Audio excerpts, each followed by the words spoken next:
Dear students, आपका अपने channel गुरुज्ञान bye Subodh sir में स्वागत है। हम लोग प्रीवियस वीडियो में चर्चा कर चुके हैं कि पृष्ठ तनाव क्या होता है, ससंजक बल, असंजक बल क्या है, और हमें आशा नहीं पूर्ण विश्वास है कि आपको ये पता भी चल गया होगा या परिभाषा आप लोग तैयार भी कर लिए होंगे पृष्ठ तनाव की। आप पृष्ठ तनाव को इतना समझिए कि द्रव के पृष्ठ पर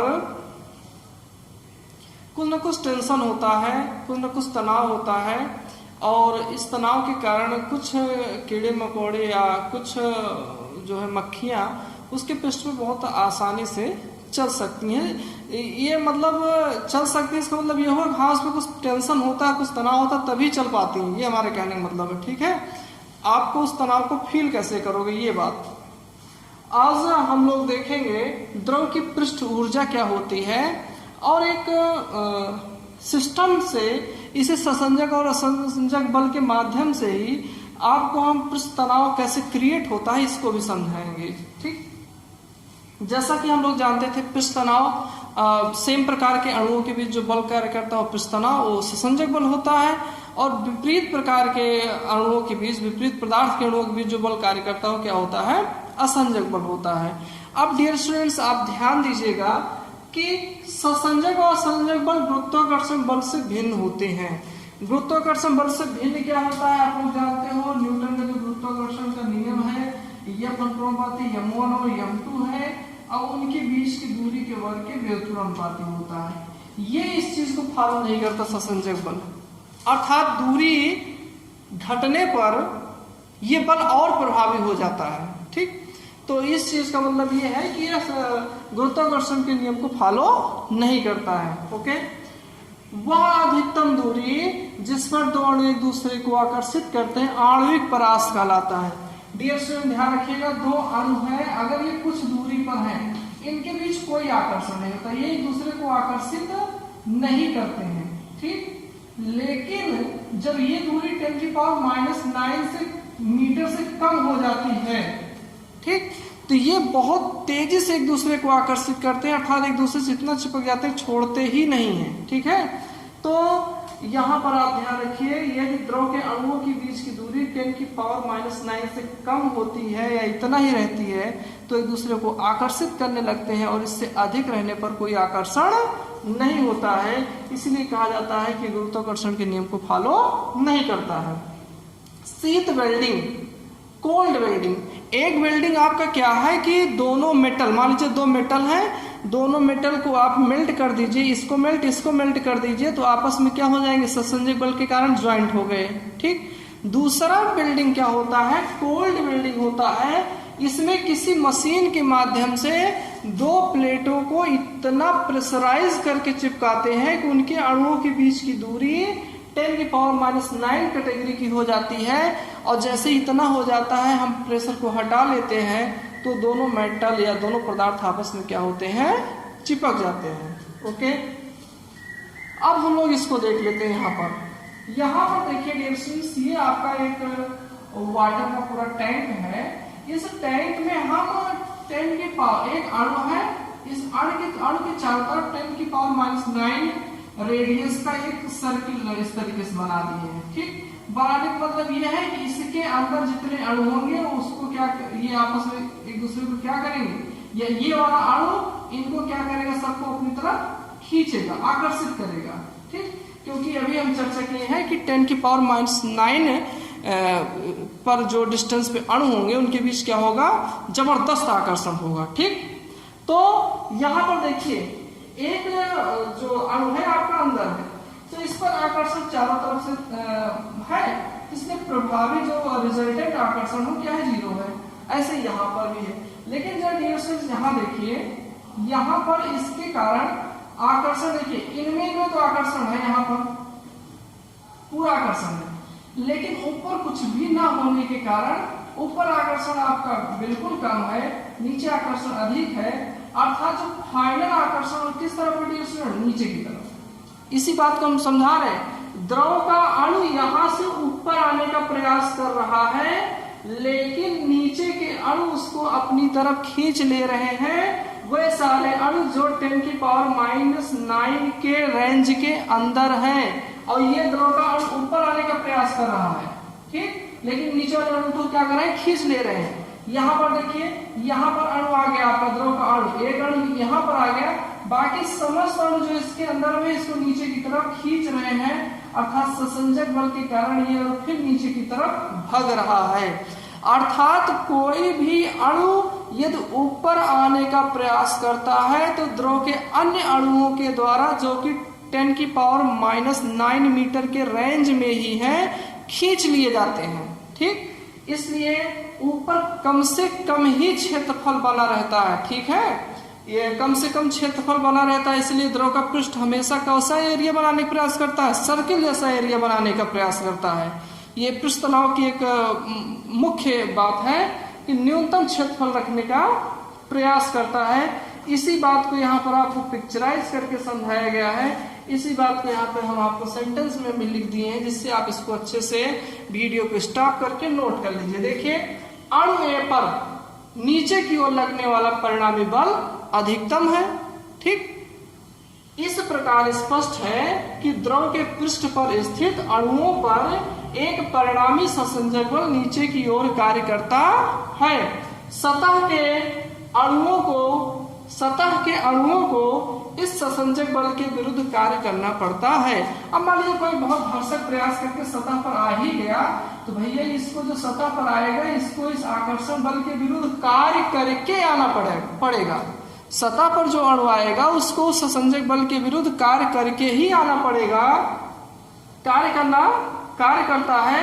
सतह के अणुओं को इस ससंजक बल के विरुद्ध कार्य करना पड़ता है, जो कि उनमें स्थितिज ऊर्जा के रूप में संचित हो जाता है। भैया आप कोई भी कार्य करोगे तो वो कार्य आप में स्थितिज ऊर्जा के रूप में क्या होगा, संचित हो जाएगा। अर्थात सतह के अणुओं की स्थितिज ऊर्जा अधिक होती है और नीचे वाले अणुओं की स्थितिज ऊर्जा क्या होती है, कम होती है। कोई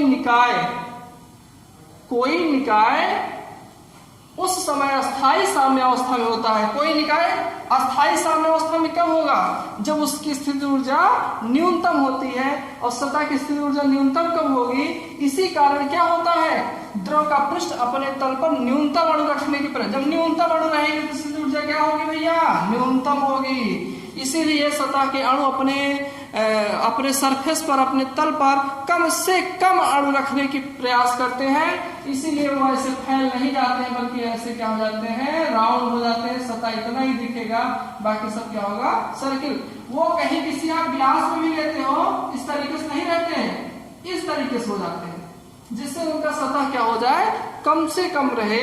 कोई निकाय सतह न्यूनतम, तल पर न्यूनतम अणु रखने की प्रवृत्ति रखता है और वह सिकुड़कर न्यूनतम क्षेत्रफल धारण करने का प्रयास करता है। द्रव की इसी प्रवृत्ति को ही हम लोग क्या कहते हैं, पृष्ठ तनाव कहते हैं। डियर स्टूडेंट्स, बात को ध्यान रखिए कि ऊपर आने के लिए अणुओं को नीचे क्या किया जाता है, ससंजक बल द्वारा खींच लिया जाता है। परिणामी ससंजक बल नीचे की तरफ होता है। ऊपर से न्यूनतम, हमको कम से कम एनर्जी रखना है, ऊर्जा कम से कम रहे, इसलिए ऊपर आपके कम से कम अणु रहते हैं। और कम से कम अणु आपके कब रहेंगे, जब हमारा सरफेस कैसा होगा डियर स्टूडेंट्स, प्रयास करता है। और द्रव की सरफेस हमारा कैसा होगा, हम आपको पता है कई बार सर्कल जैसा सरफेस होगा, ठीक। ये आपका हो गया। दूसरा इसी में है जो ये आपका द्रव की पृष्ठ ऊर्जा है। डियर स्टूडेंट्स, देखिए, अगर आप जब द्रव के तल का क्षेत्रफल बढ़ाओगे तो भाई अब अणु क्या है, ऊपर तो आएंगे ही, ठीक है। और जब ऊपर जब अणु आएंगे तो उनकी स्थिति ऊर्जा अधिकतम होगी।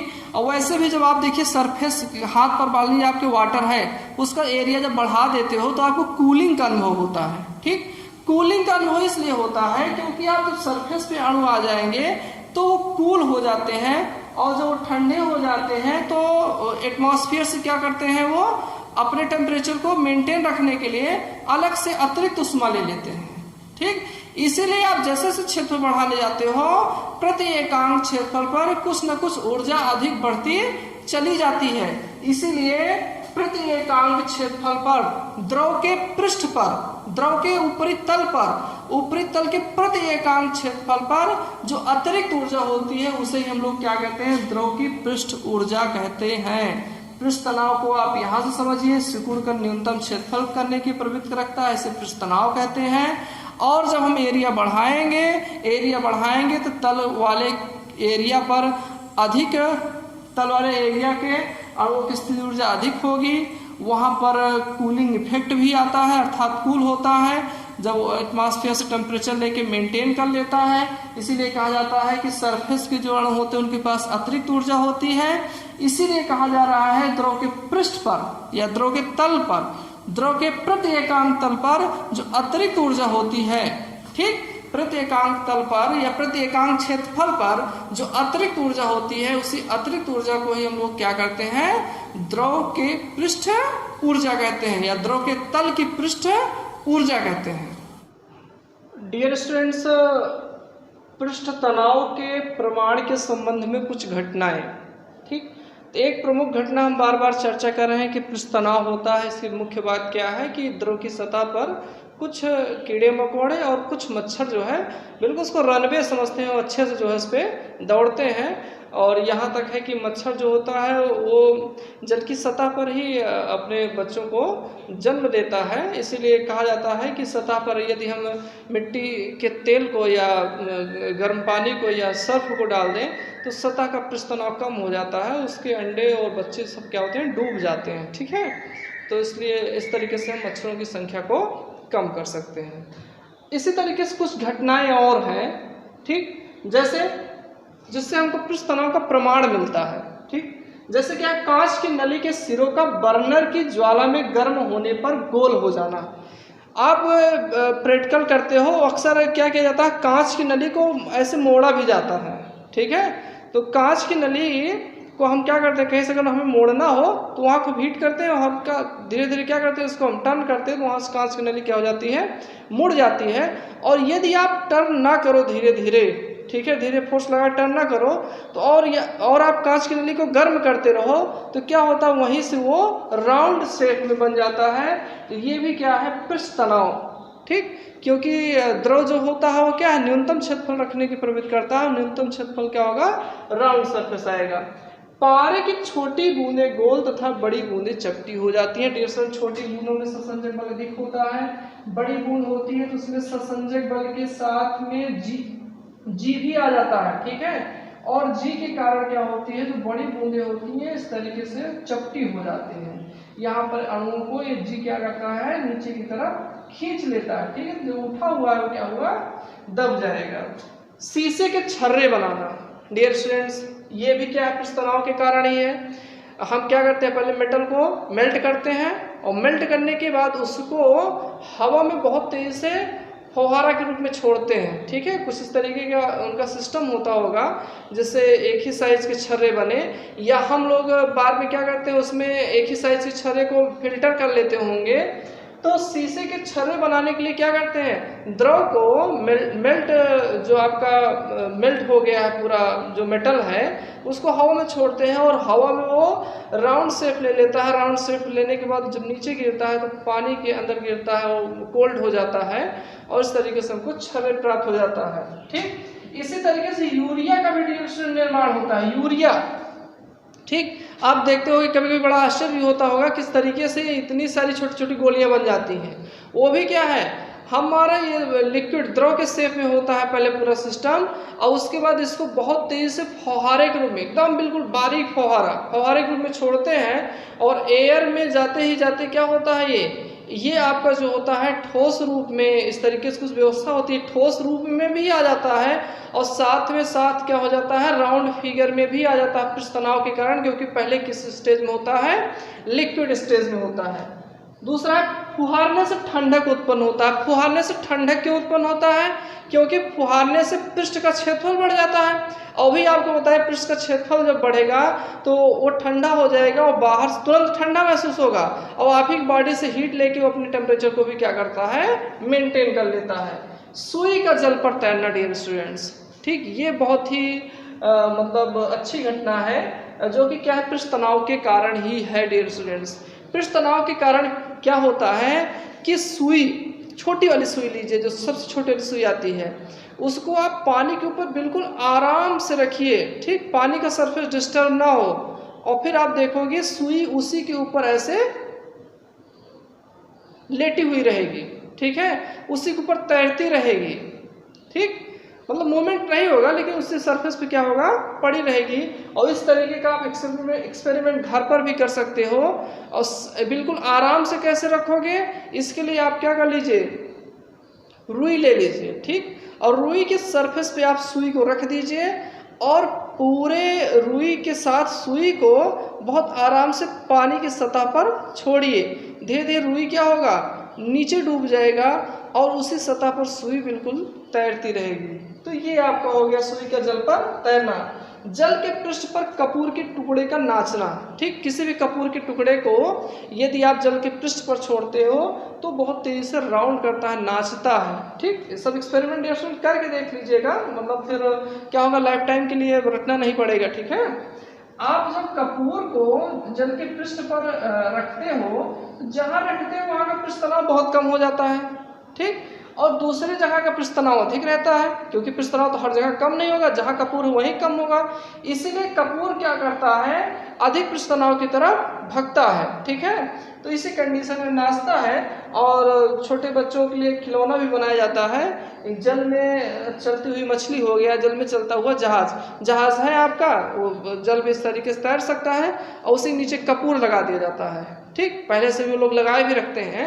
अब जब कपूर पहले से लगा हुआ है तो जैसे ही उसको आप जल के सरफेस पे रखोगे तो कपूर तो भगेगा ही पृष्ठ तनाव के कारण, पृष्ठ तनाव घटना के कारण, और उसके साथ में जहाज अटैच है, छोटा सा खिलौना जैसा है, तो वो भी क्या होगा, भगेगा।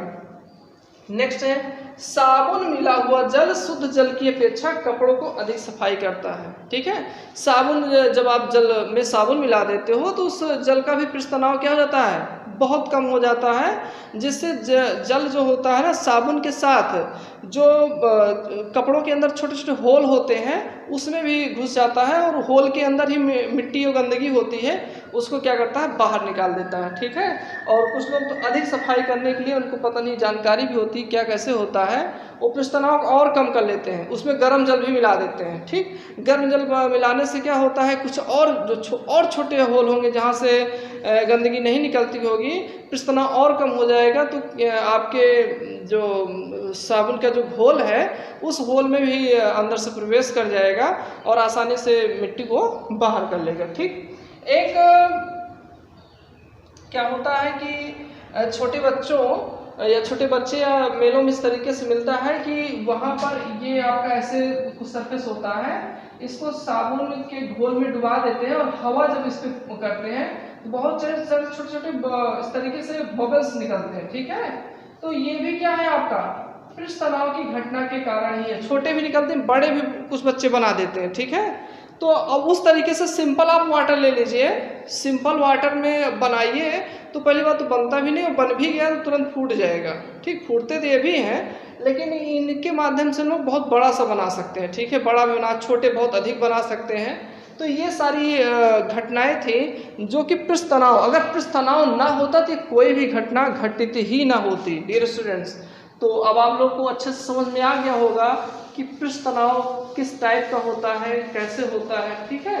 अब हम लोग एक यहाँ पर थोड़ा सा डेरिवेशन देखेंगे कि किसी भी सरफेस का जब हम पृष्ठ बढ़ाते हैं तो उस पर अतिरिक्त ऊर्जा इकट्ठा हो ही जाती है, और प्रति एकांक क्षेत्रफल में पृष्ठ पर एकत्रित हुई अतिरिक्त ऊर्जा की हम लोग क्या कहते हैं, द्रव की पृष्ठ ऊर्जा।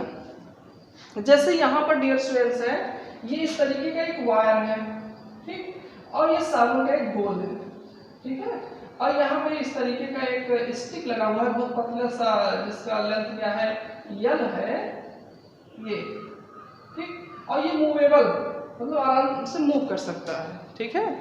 तो अब इस तरीके से आप लिख दीजिएगा, ABC एक स्टिक है, इसमें PBQ एक साबुन का घोल है, यल लेंथ का एक PQ लेंथ है, ठीक है। अब आप जब क्या करते हो, इसको ऐसे छोड़ दो, अभी कुछ भी मत करो, ठीक है। तो क्या होगा कि ये जो सरफेस का घोल है ये धीरे धीरे ऊपर की तरफ भागेगा, सरफेस से घोल क्या होगा, ऊपर की तरफ भागेगा। क्यों भागेगा, क्योंकि अपने क्षेत्रफल को कम करने का प्रयास करेगा। ठीक, अब आप क्या करो, एक फोर्स लगा दो।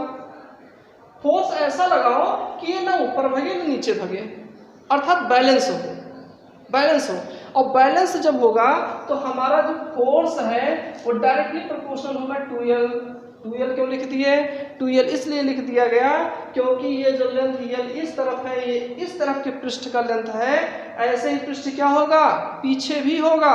ठीक है, तो L आगे का और L क्या है, पीछे का, तो 2L हो गया। अर्थात force is directly proportional to length. हमको पता भी, पहले भी ये पता, अरे यहाँ नहीं पता था, ये अपन F equal to TL, T equal to F/L नहीं कहते थे, वही चीज तो है। अब यहाँ पे क्या हो जाएगा, F equal to T dot 2L हो गया।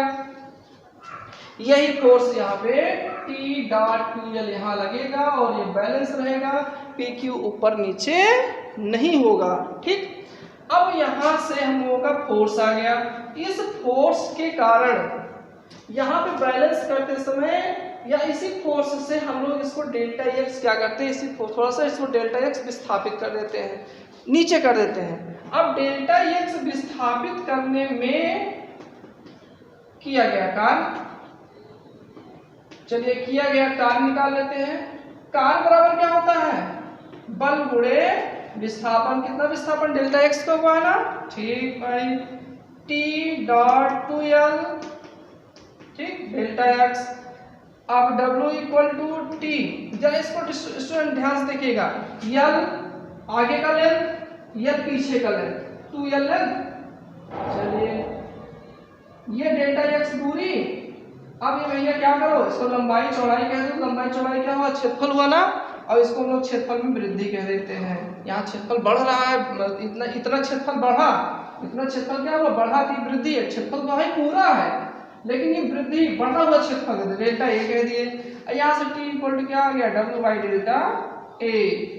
अभी हम लोग जो पृष्ठ तनाव की परिभाषा ऊपर क्षेत्रफल के हिसाब से दे रहे थे, क्योंकि क्षेत्रफल बढ़ाने से वो कम क्षेत्रफल रखने का प्रवृत्ति रखता है, घटना पृष्ठ तनाव कहलाती है। उस चीज को यहाँ भी कह सकते हैं। ठीक, डेल्टा ए क्या हो, एक हो। एकांक क्षेत्रफल वृद्धि करने के लिए, पृष्ठ के तल के क्षेत्रफल में एकांक वृद्धि करने के लिए, पृष्ठ के तल के क्षेत्रफल में एकांक वृद्धि करने के लिए जो कार्य किया जाता है वही उस तल का क्या कहलाता है, पृष्ठ तनाव। और यहाँ से पृष्ठ तनाव की मात्रक और आ गया, T बराबर क्या हो जाएगा, जूल प्रति मीटर स्क्वायर। डियर स्टूडेंट्स, ठीक, यहाँ से हम लोग पढ़े थे, मात्रक क्या था, न्यूटन प्रति मीटर।